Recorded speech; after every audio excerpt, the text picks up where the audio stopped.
नमस्कार, मैं प्रांशी राठौर और आप देख रहे हैं नेक्स्ट 9 न्यूज। आज हमारे स्पेशल प्रोग्राम आमने सामने में बात करेंगे एक बार फिर से महाराष्ट्र में जो सियासत गरमा रही है। हमारे साथ मौजूद हैं हमारे सहयोगी दीपक, आपका बहुत बहुत स्वागत है हमारे इस स्पेशल प्रोग्राम में।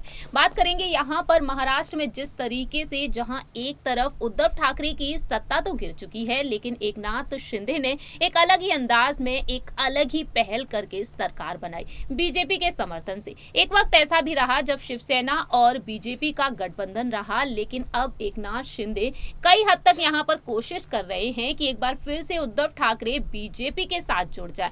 तमाम कोशिशें देखने को मिल रही हैं, लेकिन इसी बीच संजय राउत लगातार निशाना साधते हुए दिखाई दे रहे हैं। वहीं दूसरी ही तरफ उद्धव ठाकरे के बेटे हैं आदित्य ठाकरे ने निष्ठा यात्रा शुरू कर दी है और आह्वान कर दिया है जो विधायक बागी हो चुके हैं उन विधायकों की वापसी के लिए अब यहां पर वह डंके की चोट पर कई बड़े ऐलान करते हुए दिखाई दे रहे हैं। लेकिन इसी बीच आदित्य ठाकरे का जो नाम है वो इस वक्त काफी ज्यादा सुर्खियों में तो बना हुआ है। इसी बीच हाल ही में कुछ नोटिस भेजे गए हैं, जहां एक तरफ ठाकरे खेमे के 14 एमएलए शामिल हैं तो वहीं शिंदे गुट के 39, लेकिन यहां पर आदित्य ठाकरे को नोटिस नहीं भेजा गया है।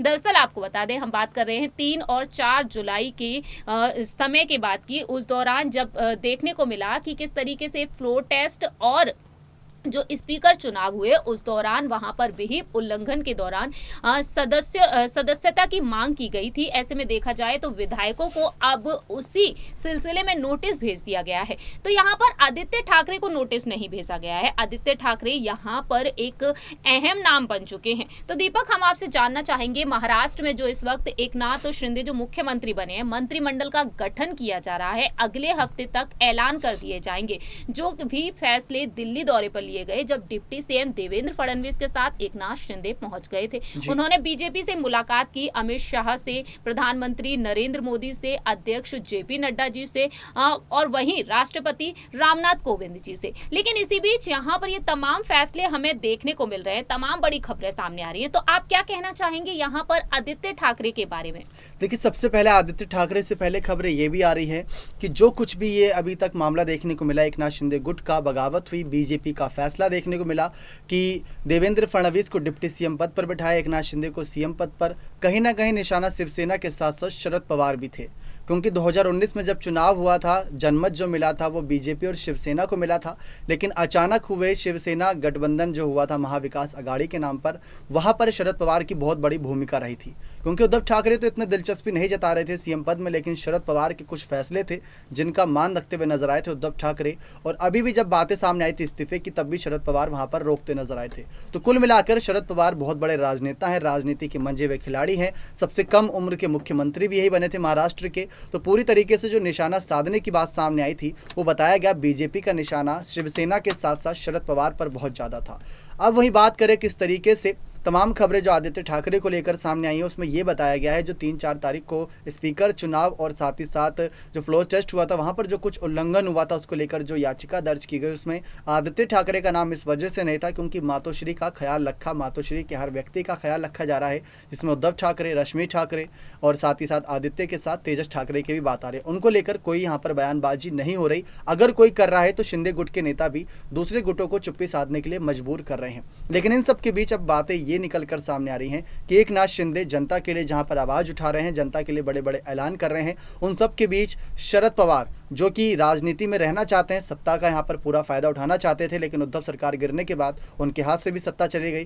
तो वो उद्धव की वापसी के लिए और जो कुछ अभी प्रकरण हो रहा है उसको रोकने के लिए शरद पवार के फैसले क्या होते, क्योंकि शरद पवार सबसे एक्सपीरियंस नेता विपक्ष के तौर पर खड़े हुए हैं। बिल्कुल ठीक कहा। यहाँ पर देखा जाए तो शरद पवार काफी ज्यादा अनुभवी नेता हैं और शरद पवार ने तमाम कोशिशें की कि कैसे भी करके इस सत्ता को बचाया जाए, लेकिन ये सत्ता वह लाख कोशिशों के बाद भी बचा नहीं पाए।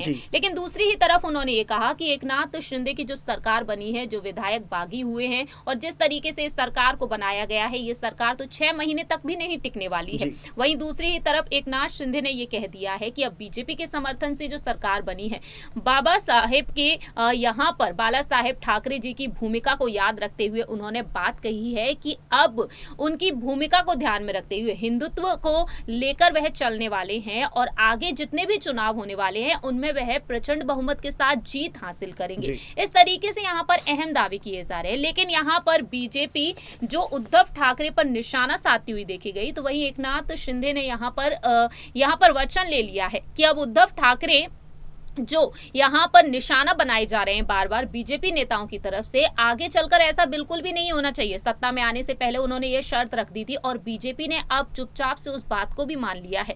तो आपको क्या लगता है इस रणनीति के पीछे का रहस्य क्या हो सकता है? क्या बीजेपी यहाँ पर किस तरीके से आखिरकार इस बात को मान कैसे गई? क्योंकि यहाँ पर राजनीति में हमने देखा है कि ये सिलसिला हमेशा ही जारी रहता है। यहाँ पर आदित्य ठाकरे के बारे में आपने बात की, मातोश्री को ध्यान में रखते हुए यहाँ पर आदित्य ठाकरे का नाम नहीं लिया गया। और हमने ये भी देखा एकनाथ शिंदे के जो विधायक हैं वो लगातार ये कहते हुए नजर आ रहे हैं कि अलग हो गए हैं, लेकिन हम उनके साथ आज भी खड़े हुए हैं। तो आपको क्या लगता है इसको देखकर? देखिए, सबसे बड़ी बात तो ये है कि जिस तरीके से बातें निकलकर सामने आई एकनाथ शिंदे को लेकर हो चाहे उद्धव ठाकरे को लेकर, लेकिन इन सबके पीछे राजनीति पूरी तरीके से बीजेपी ने करी। कुछ उन नामों ने करी जो खुलकर बातचीत करते नजर नहीं आए, लेकिन जिन जिनसे अब एकनाथ शिंदे मुलाकात कर रहे हैं, जो एकनाथ शिंदे को तोहफे देते नजर आ रहे हैं, असल में जीत उनकी हुई, क्योंकि उन्होंने तो सिर्फ बैठे बिठाए महाराष्ट्र की राजनीति को पलट के रख दिया। हम बात यहाँ पर मोदी शाह की कर रहे हैं, क्योंकि ज़्यादातर रणनीतियाँ उन्हीं की रहती है। ऐसा अगर देखा जाए बीजेपी में तो गलत नहीं होगा, तो रणनीतियाँ उनकी रहीं, बस उनको एग्जीक्यूट यहाँ पर देवेंद्र फडणवीस करते नजर आए, एकनाथ शिंदे करते नजर आए,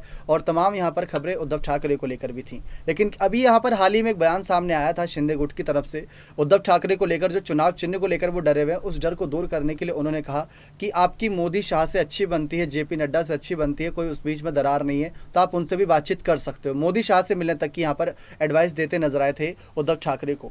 लेकिन उद्धव ठाकरे जो अपने फैसले पर अडिग रहते हैं, दूसरा एकनाथ शिंदे अपने फैसले पर अडिग रहते हैं, लेकिन इन सब के बीच बड़ा झटका 53 विधायकों को लगता नजर आ रहा है। यानी कि कुल मिलाकर बीजेपी एक अलग हो गई, एनसीपी कांग्रेस अलग हो गई, फंसे कौन? शिवसेना के सारे विधायक। शिवसेना के 53 विधायकों पर तो अब यहाँ पर तलवार लटक रही है ना कोर्ट के फैसलों की। तो ये चीज एक बहुत ध्यान में रखने वाली है कि विधायक तो फंस चुके हैं, वो भी शिवसेना के। आदित्य ठाकरे बच गए हो, उद्धव ने इस्तीफा दे दिया, एकनाथ शिंदे सीएम बन गए, तो बचे कौन? जो विधायक थे, जिन्होंने बगावत करी वो भी फंस गए, जिन्होंने कुछ नहीं करा वो भी फंस गए। तो कुल मिलाकर पूरा खेल यहाँ पर शिवसेना के इर्द गिर्द हुआ। शरद पवार अलग निकल गए, बीजेपी अलग निकल गई, फंस यहाँ पर शिवसेना गई। लेकिन दीपक, यहाँ पर जो हाल ही में हमने खबर देखी है एनसीपी को लेकर कि शरद पवार को अब यहाँ पर बीजेपी की तरफ से झटका मिल सकता है। शरद पवार ने जिसे लेकर यहाँ पर हाल ही में कह दिया कि एक प्रेम पत्र था, तो आखिरकार वह जो खबर सामने आई थी उसका क्या मतलब बनता है कि शरद पवार को वाकई में अब बीजेपी निशाना बनाना चाहती है? पहले तो शिवसेना रही, लेकिन शिवसेना का गठबंधन जो शरद पवार यानी कि एनसीपी के साथ है, तो ऐसे में देखा जाए तो अब शरद पवार पर किस तरीके से निशाना बनाया जा रहा है, जो कि वाकई में उनके पूरे खेमे के लिए किसी झटके से कम नहीं होने वाला है। देखिए, सबसे बड़ी ताकत जो इस समय अगर बात करें, जो एमवीए था उसकी गठबंधन की अगर बात करें, सबसे बड़ी ताकत ही शरद पवार है। शरद पवार बहुत बड़े चेहरे हैं और जिस तरीके से राजनीति में वो सक्रिय रहते हैं, दाव चलते हैं, वो बहुत अहम फैसले होते हैं और इन्हीं फैसलों को ध्यान में रख के चुनाव लड़े जाते हैं।